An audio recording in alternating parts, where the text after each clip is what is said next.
দর্শক, আমি অনুপ বিশ্বাস। আজ 19শে জুলাই 2025। আপনারা দেখছেন এটাই রিয়ালিটির মিডল ইস্ট নিউজ শো। এই শোতে আজ আমরা দেখাবো সিরিয়া আর ইসরায়েল অবশেষে লড়াই শেষ করে যুদ্ধবিরতির ঘোষণা দিয়েছে। এদিকে ট্রাম্প বাবুও যুদ্ধবিরতির সংকেত দিয়েছে, বলছেন গাজা থেকে আরও 10 জন জিম্মিকে খুব তাড়াতাড়ি মুক্ত করা হবে। ওদিকে আবু উবেদা ট্রাম্পের দাবির উল্টো দাবি করেছেন। এদিকে ইসরায়েল তাদের পরিকল্পনা সামনে এনেছে, তাদের উদ্দেশ্যও স্পষ্ট করেছে। ওদিকে ইয়েমেনের হুতি গোষ্ঠী আবার হাইপারসনিক ক্ষেপণাস্ত্র ছুড়েছে। ইসরায়েলের একটি গুরুত্বপূর্ণ ঘাঁটিতে হামলা চালানো হয়েছে, আর এর ফলে লাখ লাখ মানুষ বিপদে পড়েছে।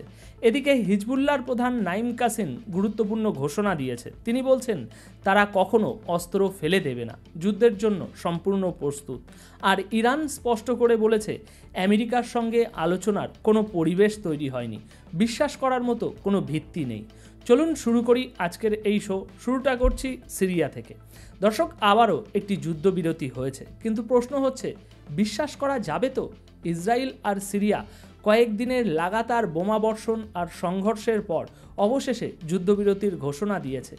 আমেরিকার তুরস্কে রাষ্ট্রদূত টম ব্যারেক জানিয়েছেন এবং ঘোষণা করেছেন এই যুদ্ধবিরতি আমেরিকার সহযোগিতায় হয়েছে। তিনি বলছেন তুরস্ক, জর্ডান আর সিরিয়ার প্রতিবেশী দেশগুলো এই যুদ্ধবিরতির সিদ্ধান্তকে মেনে নিয়েছে। ব্যারেক তার বক্তব্যে বেদুইন এবং সুন্নি সম্প্রদায়ের প্রতি আহ্বান জানিয়েছে তারা যেন অস্ত্র ফেলে দেয় এবং সব সংখ্যালঘু গোষ্ঠীগুলোর সঙ্গে মিলে এক নূতন শান্তিপূর্ণ সিরিয়া গড়ে তোলে। ইসরায়েলি সরকারের পক্ষ থেকে এখনও পর্যন্ত এই বিষয়ে কোনো অফিসিয়াল বিবৃতি দেওয়া হয়নি, তবে বিভিন্ন সংবাদ মাধ্যমে এই খবর ছাপা হয়েছে যে হ্যাঁ, যুদ্ধবিরতি হয়েছে। তাহলে এর মানে কি দাঁড়ায়?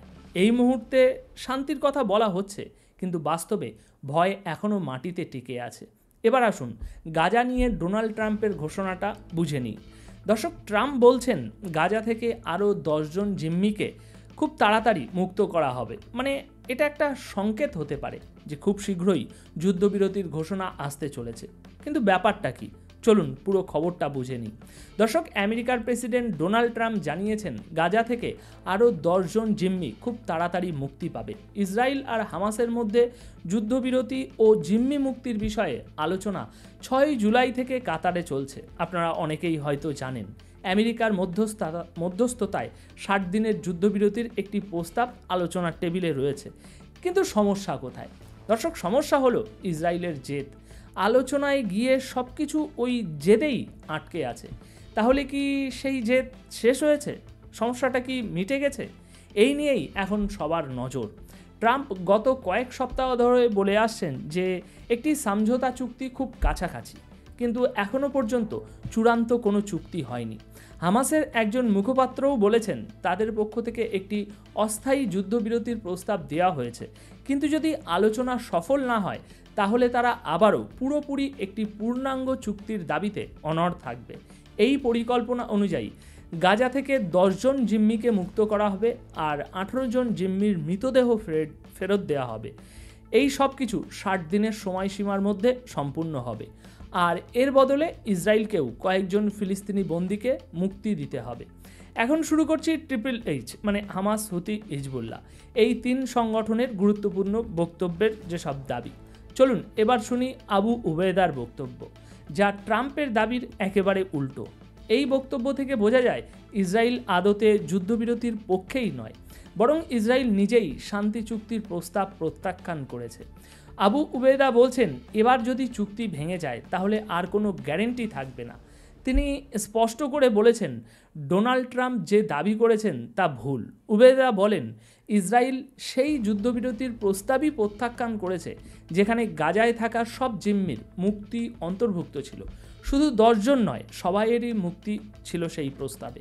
ইসরায়েল সেটা ফিরিয়ে দিয়েছে। হামাসের মিলিটারি শাখা আল কাসাম ব্রিগেডসের মুখপাত্র আবু উবেদা গতকাল শুক্রবার রাতে প্রায় 20 মিনিটের একটি রেকর্ড করা ভিডিও বার্তায় ঘোষণা করেছে যে হামাস গত কয়েক মাসে একটি পূর্ণাঙ্গ চুক্তির প্রস্তাব দিয়েছিল। এই চুক্তিতে সমস্ত ইসরায়েলি বন্দীদের একসাথে মুক্তি দেওয়ার কথা বলা হয়েছিল, কিন্তু ইসরায়েলের প্রধানমন্ত্রী নেতানিয়াহু এবং তার কট্টর ডানপন্থী সরকার সেই প্রস্তাব নামঞ্জুর করে। আবু উবেদা বলেন, আমরা এখন পুরোপুরি নিশ্চিত হয়েছি ইসরায়েলি সরকার তাদের নিজস্ব নাগরিকদের নিয়ে আদৌ আগ্রহী নন, কারণ তাদের মধ্যে অধিকাংশই সেনা সদস্য। হামাসের শর্তগুলো একেবারেই পরিষ্কার। যুদ্ধ সম্পূর্ণরূপে বন্ধ করতে হবে, ইসরায়েলি সেনাবাহিনীকে গাজা থেকে পুরোপুরি সরিয়ে নিতে হবে, গাজার ভিতরে মানবিক সহায়তা প্রবেশের পথ খুলে দিতে হবে। আবু উবেদা আরও পরিষ্কার করে বলেন, যদি ইসরায়েল কাতারে চলতে থাকা এই পরোক্ষ আলোচনা থেকে আবার পিছিয়ে আসে, তাহলে হামাস আর কোনো আংশিক চুক্তির দায় নেবে না, যার মধ্যে বর্তমান 60 দিনের যুদ্ধবিরতির প্রস্তাবও পড়ে। হামাস জানিয়েছে বর্তমানে গাজায় তাদের হেফাজতে 50 জন রয়েছে, যাদের মধ্যে প্রায় 20 জন জীবিত বলে ধারণা করা হচ্ছে। আবু উবেদার এই ভিডিও বার্তাটি মার্চের পর প্রথমবার সামনে এসেছে, মানে মার্চ মাস থেকে তাকে আর দেখা বা শোনা যায়নি, শুধু পোস্টার ছিল। এই প্রথম ভিডিওতে দেখা গেল এবং সেখানে তিনি ঘোষণা করেছে হামাস এই যুদ্ধ দীর্ঘ সময় চালিয়ে যাওয়ার জন্য এখনও প্রস্তুত। তিনি আরও বলেন, গাজায় ইসরায়েলি সেনাদের বিরুদ্ধে হামলা চলতেই থাকবে। আবু উবেদা হুঁশিয়ারি দিয়ে বলেছেন, আমরা হয় মেরে ফেলব, নয় আটক করব। এই হুমকি ছিল আইডিএফ ইসরায়েলি সেনাবাহিনীর সদস্যদের উদ্দেশ্যে, অর্থাৎ যদি তারা তাদের মিশন চালিয়ে যায় তাহলে হয় তাদের হত্যা করা হবে, না হয়তো বন্দি করা হবে। এবার আসা যাক ইয়েমেনের হুতি গোষ্ঠীর কথায়, যারা ইসরায়েলের উপর একের পর এক হামলা চালিয়ে যাচ্ছে। ইয়েমেনের সশস্ত্র বাহিনী ওয়াইএএফ ঘোষণা করেছে যে তারা আজ 19শে জুলাই ইসরায়েলের বিখ্যাত বেন গুরিয়ন বিমানবন্দরকে একটি প্যালেস্টাইন 2 হাইপারসনিক ব্যালিস্টিক মিসাইল দিয়ে লক্ষ্য করে আঘাত এনেছে, আর এটি আজ সকালে ঘটেছে। আর এই হামলার পর ইসরায়েলে ব্যাপক আতঙ্ক ছড়িয়ে পড়ে, লাখো মানুষ বাংকারে আশ্রয় নেয় এবং বিমানবন্দরের সব ফ্লাইট স্থগিত রাখা হয়। ইয়েমেনি সশস্ত্র বাহিনীর মুখপাত্র ইয়াহিয়া সারি একটি বিবৃতি দিয়ে বলেন, এটি ছিল একটি সামরিক অভিযান যার লক্ষ্য ছিল ওই বিমানবন্দর। ব্রিগেডিয়ার জেনারেল ইয়াহিয়া সারি আরও বলেন, প্যালেস্টাইন 2 মিসাইল তার লক্ষ্য সম্পূর্ণভাবে অর্জন করেছে। এই মিশনকে এত বড় কেন বলা হচ্ছে?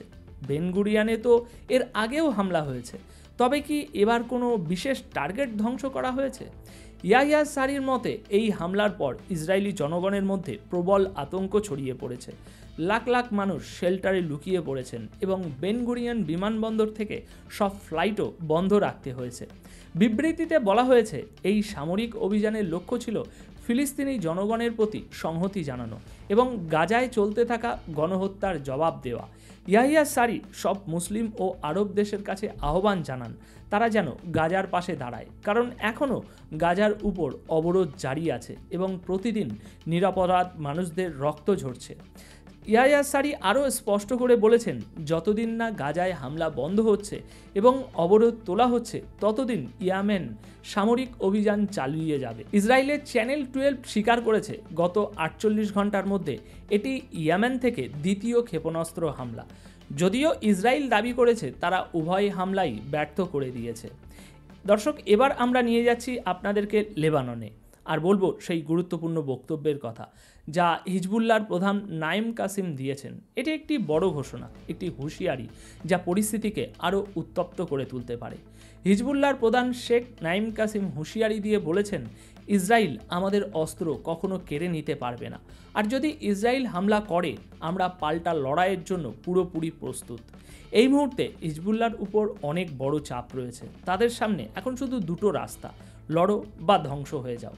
শুক্রবার রাতে একটি বক্তৃতায় নাইম কাসিম বলেন, হিজবুল্লাহ 1982 সাল থেকে আজ পর্যন্ত অনেক কিছু অর্জন করেছে। যুদ্ধ থামাতে না পারলেও আমরা ইসরায়েলকে সীমান্ত পেরোতে বাধা দিতে পেরেছি। নাইম কাসিম বলছেন যে গত 17 বছরে ইসরায়েল কোনো বড় হামলা চালাতে পারেনি, এটাই হিজবুল্লাহর সাফল্য।